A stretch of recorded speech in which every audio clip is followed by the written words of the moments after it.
Hello everyone, today I have got one vocabulary lesson for all of you. इस video में हम देखेंगे कुछ ऐसे वर्ड्स जिनको आप डेली यूज़ कर सकते हैं।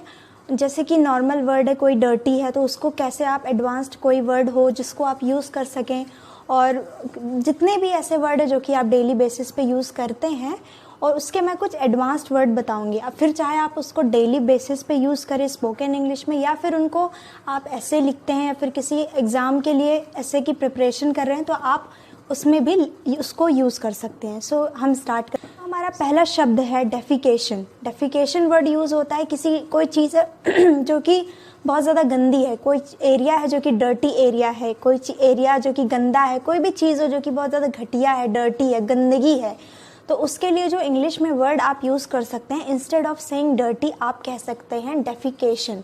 कोई चीज़ डेफिकेटेड है यानी कि ये चीज़ गंदी है, मैली है, तो उसके लिए आप बोल सकते हैं डेफिकेटेड। ठीक है, तो हमारा पहला वर्ड है डेफिकेशन, और ये यूज़ होता है डर्टी के लिए, कोई चीज़ जो कि बहुत ही ज़्यादा डर्टी हो। Now I will give you example so that you know how you can use this word, और आप इसको किस तरीके से सेंटेंस में यूज़ कर सकते हैं।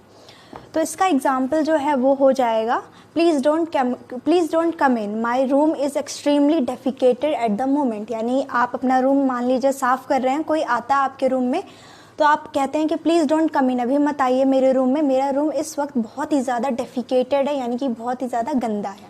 तो हमारा नेक्स्ट वर्ड है डिस्पेल। डिस्पेल वर्ड हम यूज़ करते हैं रिमूव के लिए। तो जैसे कि बहुत ही बेसिक वर्ड है आपका रिमूव, कोई भी चीज़ को रिमूव करना, तो उसके लिए जो एडवांस्ड वर्ड उसके जगह पे आप यूज़ कर सकते हैं वो हो जाएगा डिस्पेल। ठीक है, तो अब आपको मैं बताती हूँ कि आप किस तरह से डिस्पेल वर्ड को यूज़ कर सकते हैं डेली कम्युनिकेशन में। तो इसका एग्जाम्पल हो जाएगा, please dispel the negative thought pattern that you have developed in your mind. यानी कि प्लीज़ डिस्पेल यानी कि रिमूव करिए उन नेगेटिव थॉट पैटर्न को, थिंकिंग को, थॉट प्रोसेस को जो कि आपने बुद्धि में, माइंड में नेगेटिविटी भर रखी है। सो उसके लिए कैसे यूज़ करें, please dispel the negative thought pattern which you have inculcated या डिवेलप्ड इन योर माइंड।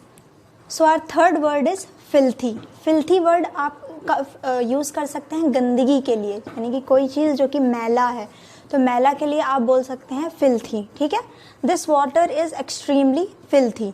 अब कोई पानी है जो कि मैला है, ठीक है, गंदे जगह का पानी है, वो अच्छा नहीं है, तो आप उसको बोलना चाहते हैं कि पानी मैला है, तो क्या आप डर्टी बोलेंगे या फिर कुछ अलग सा बोलेंगे जो कि अच्छा भी लगे सुनने में और थोड़ा यूनिक हो, तो उसके लिए क्या होगा, मैला के लिए हो जाएगा फिल्थी। यानी कि this water is filthy, this glass of water is filthy, यानी कि ये जो ग्लास ऑफ वाटर है वो बहुत ही ज़्यादा फिल्थी है, यानी कि मैला है। तो हमारा फोर्थ वर्ड है एक्सप्लिसिट। एक्सप्लिसिट वर्ड हम यूज़ करते हैं कोई चीज़ जो कि बहुत ही ज़्यादा समझने में आसान हो, तो उसके लिए हम यूज़ करते हैं एक्सप्लिसिट। यानी कि कोई हैंडराइटिंग हो जो कॉम्प्लिकेटेड ना हो, इजी हो, या कोई मैथ्स की कोई ट्रिक हो जो कि बहुत ही ज़्यादा क्या बोलते हैं इजी हो, तो आप बोलेंगे कि ये जो तरीका है वो एक्सप्लिसिट है, या फिर ये फॉर्मूला एक्सप्लिसिट है, ईजी है, आप उसको ईजिली याद कर सकते हैं। सो इसका एग्जाम्पल क्या हो जाएगा कि please explain me everything explicitly. यानी कि आप अपने फ्रेंड को कह रहे हैं कि मान लीजिए वो आके आपसे कुछ एक्सप्लेन करते हैं, तो आप बोलना चाह रहे हैं कि please explain everything to me explicitly, यानी कि प्लीज़ मुझे सब कुछ क्लियरली एक्सप्लेन करो, ईजिली मुझे समझाओ। तो ये हमारा फोर्थ वर्ड था। सो नेक्स्ट वर्ड है हमारा कैप्टिव। सो हमारा फिफ्थ वर्ड है कैप्टिव। कैप्टिव का मतलब होता है बंधक, यानी कि कोई इंसान को आपने बंदी बना लिया है, बंधक बना लिया है। जैसे पुराने ज़माने में राजा महाराजा लोग बंदी बना लेते थे, या फिर आज भी जो लोग जेल में हैं या फिर इलीगली तरीके से किसी को रखा गया हो, तो वो भी क्या है, कैप्टिव है। तो कैप्टिव यानी कि हिंदी में इसका मीनिंग होता है बंदी। सो इसका एग्जाम्पल कैसे यूज़ करेंगे, he describe the difficulties of surviving for 10 months in captivity. यानी कि कैप्टिव हो करके उन्होंने अपने 10 month की जो जर्नी जब तक वो कैप्टिव थे उसको उन्होंने डिस्क्राइब किया। सेंटेंस रिपीट करती हूँ, he describe the difficulties of surviving for 10 months as a captive. यानी कि उन्होंने अपनी एक बंधक की तरह अपने 10 मंथ जो गुजारे वो उसको बहुत ही उन्होंने उसको डिस्क्राइब किया उन डिफ़िकल्टीज़ को। 6 वर्ड है हमारा रिफ्यूट। रिफ्यूट का मतलब होता है किसी बात को गलत साबित करना, यानी कि अगर आपने कोई इंसान सच बोल रहा है या फिर कुछ भी है तो आप उस बात को गलत साबित कर रहे हो सकता है वो बात वाकई गलत हो और हो सकता है वो गलत ना हो और आप उसे गलत साबित करने की कोशिश कर रहे हैं। तो रिफ्यूट का मतलब किसी चीज़ को गलत साबित करना।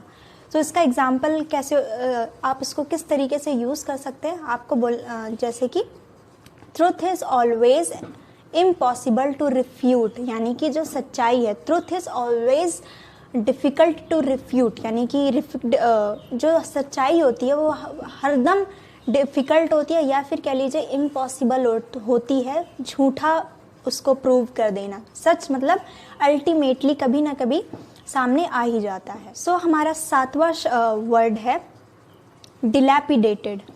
डिलैपिडेटेड मीन्स कोई चीज़ जो कि टूटी फूटी है। कोई स्क्रीन है फ़ोन की आपके, अगर आपके फ़ोन की स्क्रीन टूटी फूटी है तो उसको इंग्लिश में आप सोचेंगे कि किस तरह से मैं कहूँ। टूटी फूटी के लिए अब एग्जैक्ट वर्ड होता है डिलैपिडेटेड। या फिर did you see that building which was dilapidated, क्या तुमने वो बिल्डिंग देखा जो कि डिलैपिडेटेड थी, यानी कि टूटी फूटी। So our 8th word is defy. Defy का मतलब होता है डिसओबे करना, यानी कि किसी का कहा ना मानना। तो उसको एग्जाम्पल में यूज़ करेंगे, you shouldn't defy your parents, यानी कि आपको अपने पेरेंट्स को डिफाई नहीं करना चाहिए, यानी कि उनको डिसओबे नहीं करना चाहिए। नेक्स्ट वर्ड है हमारा इंस्टेंस। इंस्टेंस का मतलब होता है एग्जाम्पल। जैसे आप बोलते हैं ना फॉर एग्जाम्पल, तो फॉर एग्जाम्पल को आप एग्जैक्टली रिप्लेस कर सकते हैं फॉर इंस्टेंस से। अगर आप कोई बात मैं आपको कोई स्टोरी बता रही हूँ फिर मुझे बोलना है कि फॉर एग्जाम्पल, तो मैं बोल सकती हूँ फॉर इंस्टेंस। तो इंस्टेंस यानी कि फॉर एग्जाम्पल, एग्जाम्पल को आप रिप्लेस कर सकते हैं इंस्टेंस से। तो हमारा नेक्स्ट वर्ड है ब्लेटेंट। ब्लेटेंट का मतलब होता है खुल्लम खुल्ला, ओपनली। ठीक है, कोई भी काम जो कि ओपनली हो रहा है, कोई गलत काम ओपनली हो रहा है या फिर उसने सब कुछ ब्लेटेंटली बोल दिया, यानी खुल्लम खुल्ले तरीके से बोल दिया, तो उसको बोलेंगे हम ब्लेटेंट। तो इसका एग्जाम्पल हो जाएगा आई सेड एवरीथिंग ब्लेटेंटली, यानी कि मैंने हर चीज़ बोल दिया ब्लेटेंटली, खुल्लम खुल्ला सारा चीज़ मैंने बोल दिया।